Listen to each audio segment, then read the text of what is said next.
Medicina Forense de Córdoba y docente universitario. Luego va a disertar a Andrea Triolo, que es comisionada del Comité Nacional para la Prevención de la Tortura, fue defensora oficial en la provincia de Buenos Aires y trabajó varios años en la Procuración Penitenciaria de la Nación. A quien estamos esperando es a Morris Tidwell Vince, relator especial sobre ejecuciones extrajudiciales, sumarias o arbitrarias de Naciones Unidas. Lo dejamos entonces con el doctor Moisés David Tidwell. Bueno, buenos días. Gracias a los organizadores por tenernos en cuenta en este maravilloso encuentro. La idea era, en esta primera parte, a la siesta vamos a tener una segunda parte, es mostrar más o menos qué es lo que dice el protocolo y qué es lo que hacemos nosotros, qué es lo que intentamos hacer, y de ese modo, bueno, las preguntas que haya, las opiniones, todas son bienvenidas. Nosotros en Córdoba, para los que no son de Córdoba, tenemos un modo de organización de las ciencias forenses que no es lo que ocurre en otros lugares del país. El Instituto de Medicina Forense depende del Tribunal Superior de Justicia y Policía Judicial depende de la Fiscalía General. En términos simples decimos que de la piel para afuera lo hace Policía Judicial, de la piel para adentro lo hace el Instituto de Medicina Forense. Hacemos la parte pericial, digamos, en general. Así que en algunas ocasiones las personas que son periciadas, en el caso de las personas vivas, digamos, no de los cadáveres, ya tienen un paso por Policía Judicial, que a veces es el primer recurso que tiene la Fiscalía, y posteriormente vamos nosotros a hacer la pericia en otro momento. Así que hay como varios pasos. En términos generales, cuando esto empezó, hay una tendencia en el mundo, digamos, que propone que los médicos forenses participen de la escena y hagan la autopsia, digamos. Y aquella era nuestra posición, digamos, pero con la experiencia que tenemos y con un excelente equipo de trabajo como tiene Policía Judicial, creo que el trabajo que se hace en la escena es independiente de lo que ocurre en la morgue, si bien provee una serie de recursos y antecedentes y todo lo demás, y nos da mucha seguridad al proceso. ¿Está bien? Es decir, es muy difícil que lo que encuentre, que haya diferencias entre lo que encuentra el médico de Policía Judicial y lo que encontramos nosotros, digamos. Entonces, hay criterios de seguridad. Bueno, esto se discute en el mundo, hay muchos que opinan que es mejor que el médico que va a la escena haga la autopsia. En nuestra experiencia y con el buen trabajo que hace Policía Judicial, nos parece que es bien interesante lo nuestro. Así que bueno, vamos a pasar. Pasame la siguiente, por favor. Bueno, la definición de tortura ya seguramente lo han visto y tiene que ver, vamos a hablar simplemente de Estambul. Dame la otra. Bueno, el protocolo de Estambul tiene una distribución que es bastante interesante porque en los capítulos 2, 5, 6, en el 2 habla de los códigos de ética y tiene un sentido hablar de códigos de ética y sobre todo en el tema de salud y el abordaje en salud que tienen las personas que pueden sufrir tortura, digamos. En primer lugar, es bien destacable todo lo extenso que habla del tema de la ética porque hay un proceso en donde médicos asistenciales, sean del servicio penitenciario o sean de la asistencia en general, deben actuar sobre personas que puedan tener signos y síntomas de tortura. Entonces hace una previsión particular. Después habla de las señales físicas de tortura, es decir, qué tenemos que buscar, qué es lo que tenemos que estudiar en estos casos, y hace un particular desarrollo de los indicios psicológicos de la tortura, y esto es bastante importante y es necesario tenerlo en cuenta, porque como dato central, que no haya lesiones no quiere decir que no haya tortura. Entonces el trabajo del espacio de salud mental es bien importante y bien destacable en todo el proceso. Y después tiene anexos donde hay directrices de, bueno, cómo hacer y qué hacer, que nos parece bien interesante ponerlos a consideración. Dame la otra, por favor.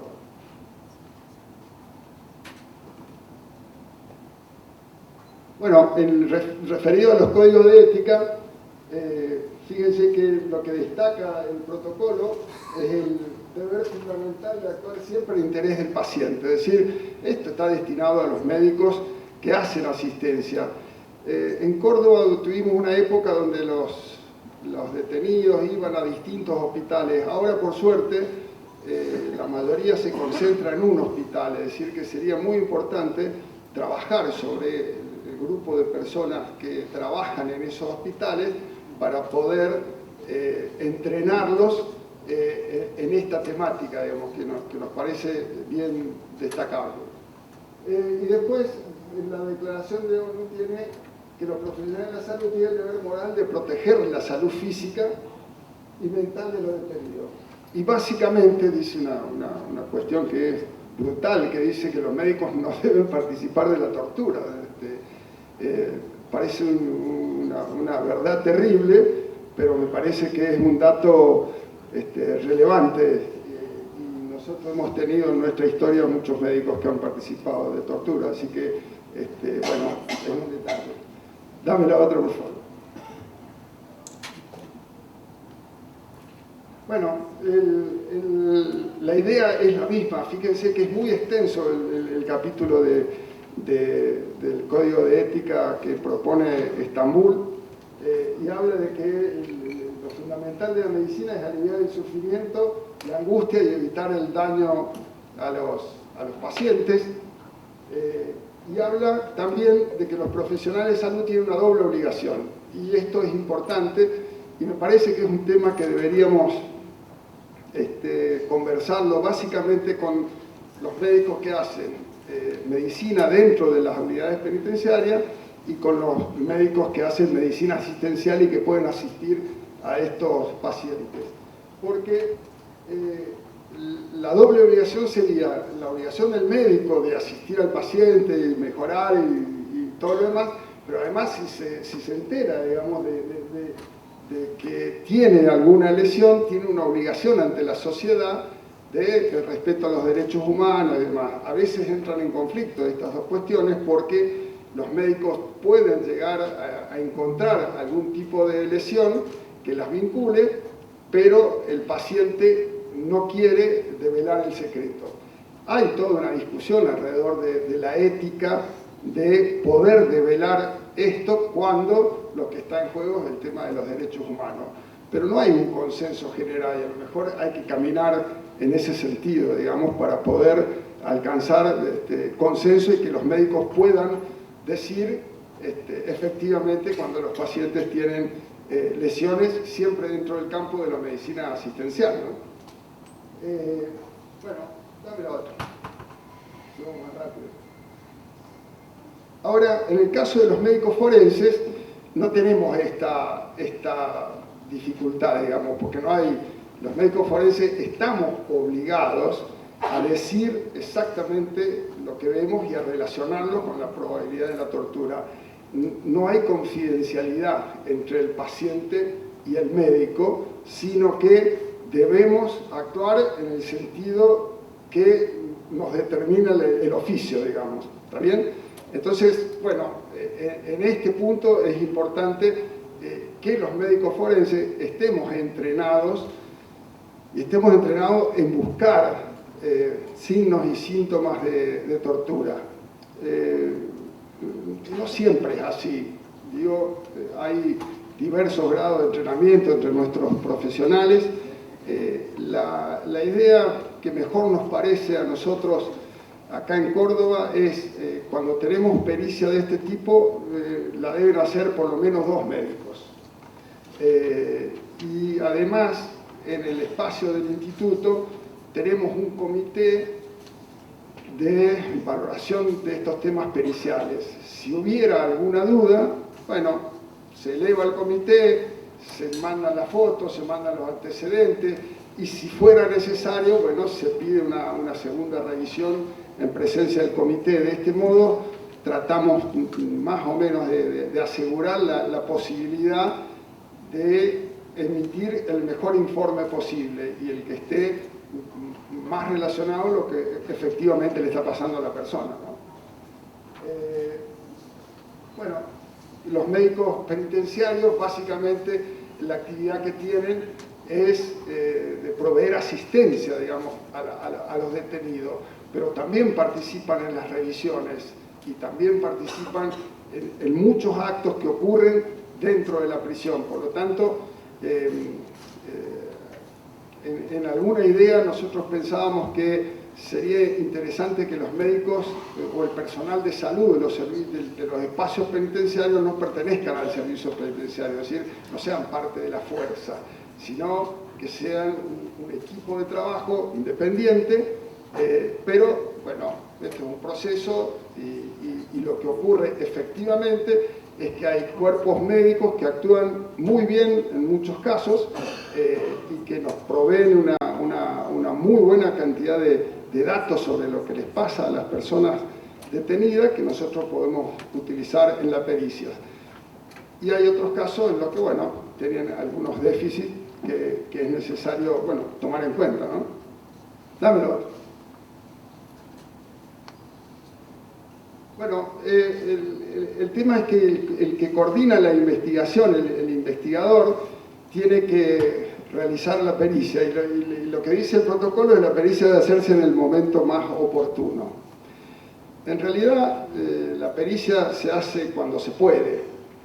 Es mejor hacerla lo más cercano posible al evento que está denunciado, pero no siempre esto ocurre, digamos. Lo que tenemos que tomar en cuenta es que la pericia es necesaria hacerla siempre.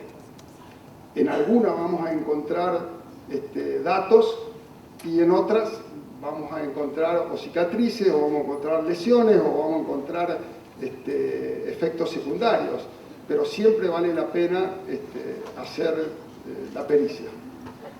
Dámelo. Bueno, el mismo protocolo propone 6 preguntas que son bien interesantes y que nos suele ocurrir, yo supongo que todos ustedes lo saben, que a veces el que hace la pregunta supone que el médico que la lee o el profesional que la lee ya sabe lo que tiene que decir, y eso no es cierto. Y nosotros suponemos, cuando escribimos, que el instructor que la lee también ya puede interpretar, y tampoco es cierto. Entonces, a mí me parece que sería muy interesante que estas preguntas que están, que después las vamos a repasar a la tarde, en si hay una relación entre los signos físicos y psicológicos y la denuncia de tortura, o si el cuadro clínico hace pensar en una falsa denuncia, o el estado de las condiciones, o los factores que afectan, si tiene factores de estrés el paciente, si están vinculados o no a un estrés postraumático, etc., son importantes. Y me parece que hay que hacerlas en estos términos, porque a veces lo que nos llega es un oficio que dice: examine, revise al señor fulano de tal, dígame qué lesiones tiene. Y no tenemos los elementos para poder contestar en estos términos. Y a mí me parece que estaría bueno que esto se haga de este modo. Y que aparte sería, bueno, cumplir con el protocolo, ¿no? Dame la otra. Bueno, en el caso de las señales físicas de tortura, volvemos a repetir, en ningún caso la falta de señales físicas quiere decir que no hubo tortura, pero es necesario que se haga el informe y el informe sea más o menos sistemático, digamos, que tenga una estructura, pueda ser evaluado y básicamente tenga un lenguaje simple, que lo podamos entender y que lo podamos discutir con las personas que lo llevan. Habla de la confianza y la confidencialidad como elementos importantes, refiere el protocolo, lo mejor para la entrevista es que haya confianza entre el detenido y el médico que lo va a examinar, y también pide el protocolo que en ningún caso en los actos de revisión de personas que hayan denunciado probables torturas esté presente ninguna de las fuerzas policiales o alguna de las fuerzas que estén sospechadas y demás. Dame la siguiente. Bueno, en el historial médico es una historia clínica lo que hacemos, una historia clínica bastante estricta, digamos, y lo mejor es tener la mayor cantidad de datos, porque durante el examen nosotros tenemos que recabar si hay lesiones anteriores, si hay patologías vinculadas, el estado general del individuo, porque los malos tratos no solo pueden ser vinculados a traumatismo, golpe o demás, sino que puede haber falta de alimentación, deficiencia de vitaminas, una serie de cuestiones que están vinculadas a esto que conocemos como malos tratos. Entonces, exige una pericia bien ordenada, digamos.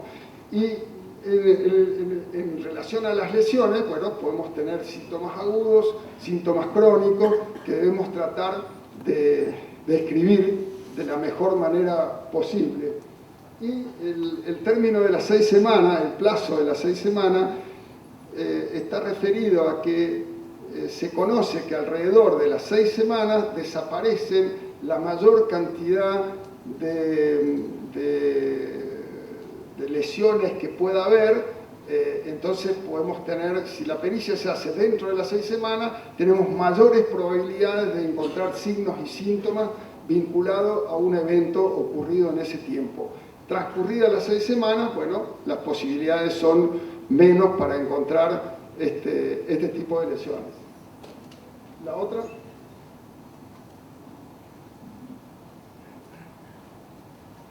Bueno, prevé el protocolo que el paciente pueda elegir el género del médico que le entreviste. Nosotros, en los casos que tenemos que revisar mujeres, ponemos compañeras forenses que son mujeres. Si no tenemos en ese momento, la posibilidad es de que haya otra persona dentro del espacio que esté permitido por el paciente, pero es importante considerar esta situación para las personas que vamos a examinar. Bueno, y después, ¿cómo es el desarrollo? La piel es un lugar bien importante. Hay que mirar a todo el paciente.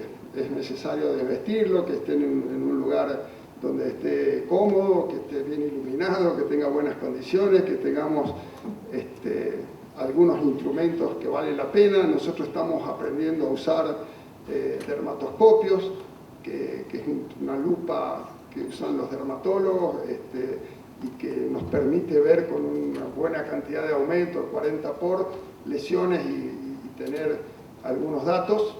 No hay mucho descrito sobre eso, así que estamos aprendiendo, pero es un instrumento que es bastante útil para esto, pero es necesario a la piel revisarla completamente. La cara tiene un segundo problema, es que a veces cuando hay lesiones en el rostro tenemos que recurrir a especialistas, tenemos que recurrir a oftalmólogos. Hay mucha lesión oftálmica que es difícil de identificar y que a veces el paciente puede no tener sintomatología, pero es necesario revisarlo al ojo, y eso lo debemos hacer un especialista en un lugar determinado. En general, cuando nos pasa esto, nosotros tenemos un compañero oftalmólogo y lo llevamos al Hospital Nacional de Clínicas y, bueno, lo revisamos ahí. Lo mismo con el otorrinolaringólogo, que es importante, y es muy destacable el tema de la boca.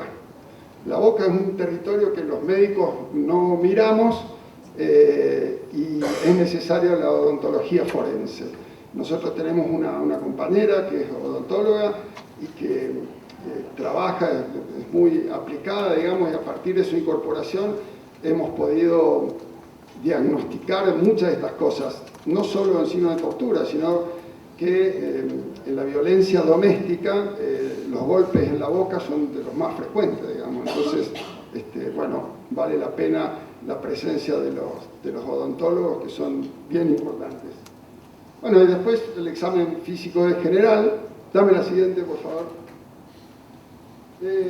¿Qué es lo esperable, digamos?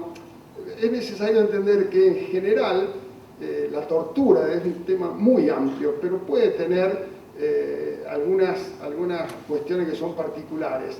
También el modo de la tortura es diferente en los diferentes lugares, y eso los forenses debemos conocerlo, ¿está bien? Entonces, para saber qué poder buscar en el caso de que hagamos una pericia acá en Córdoba, o que sea en Chubut, o que sea en Formosa, digamos. Eso está perfectamente estudiado y es necesario anticiparlo. En los casos de que tengamos que hacer el informe, también el protocolo propone qué respuesta podemos tener. No hay relación entre la lesión que podemos tener y la denuncia. Esta es una respuesta posible, digamos. Hay una relación probable, o hay una firme relación, o da un diagnóstico de. Entre firme relación y da un diagnóstico de son muy parecidas, pero siempre queda la probabilidad o la posibilidad de que ese golpe, esa lesión, pueda haber sido producida por otro mecanismo. En ese caso, lo que se propone es descartar esos otros mecanismos para poder confirmar que haya sido producto de lesión. Y en el caso que mejor nos puede pasar es que la lesión que encontremos sea un diagnóstico específico de lo que efectivamente se ha denunciado. No es lo que ocurre con mayor frecuencia, digamos, es más raro.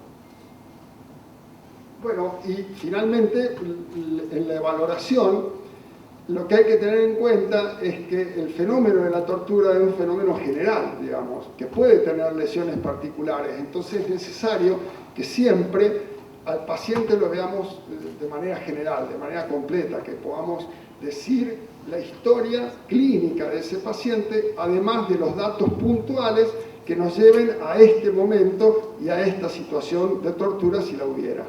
Pero es bien destacable el tema del análisis completo de los pacientes. Creo que es la última. Bueno, ¿qué es lo que podemos encontrar en relación en la investigación clínica, digamos? Lesiones, fracturas, traumatismos craneales. Hay tipos de torturas particulares, digamos, que hay que estudiar. Y un punto bien particular es la tortura donde hay factores sexuales. Entonces, esto requiere la necesidad de un abordaje particular. A nosotros nos interesa el abordaje interdisciplinario. Nos parece que mejor que participe de la entrevista y del primer examen también la gente de salud mental. De ese modo es menos victimatizante, digamos, porque hacemos un solo proceso y en ese acto podemos más o menos tener estos diagnósticos.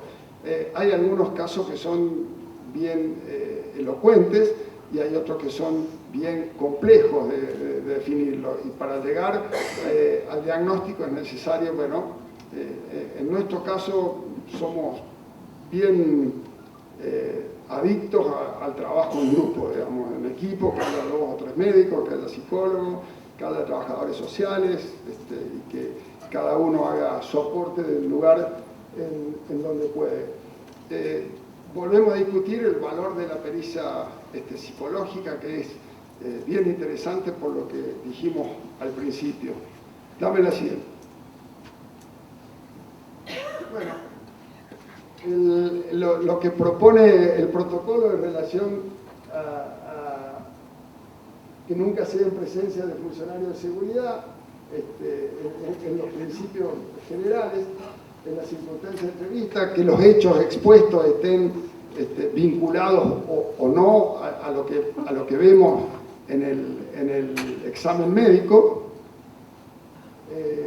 La idea del examen psicológico incluido o no en el mismo proceso, porque si no hay daño físico se puede hacer solo la entrevista psicológica y es necesario una opinión del médico, es decir, el médico debe tratar de decir qué es lo que encuentra y que puede estar vinculado a qué, pero para poder decir eso es necesario que tenga antecedentes, es necesario que le lleguen al médico todos los antecedentes posibles de las circunstancias que él tiene que valorar. Entonces, de ese modo lo puede vincular, o si no, es muy difícil tratar de vincularlos. Entonces, cuanto más datos le lleguen al profesional que va a hacer la pericia, en mejores condiciones va a ser la devolución de esa pericia.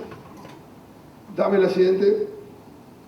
Bueno, este es la directriz, ya que habla, es un anexo que tiene el protocolo, donde clasifica más o menos toda la actuación médico-forense. Dame la siguiente.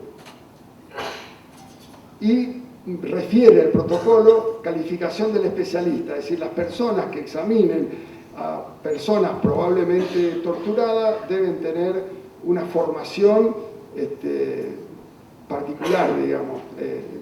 En nuestro caso, nuestros médicos forenses tienen entrenamiento, están en buenas condiciones, también la gente de Policía Judicial en Córdoba para poder presentarse al concurso para entrar, tienen que tener por lo menos 2 especialidades, una es medicina legal y alguna de las otras vinculadas a las áreas que más nos interesa, traumatología, pediatría, neurología, etcétera, etcétera. Es decir que tenemos por suerte personal entrenado. Muchas gracias. Estamos... Muchas gracias.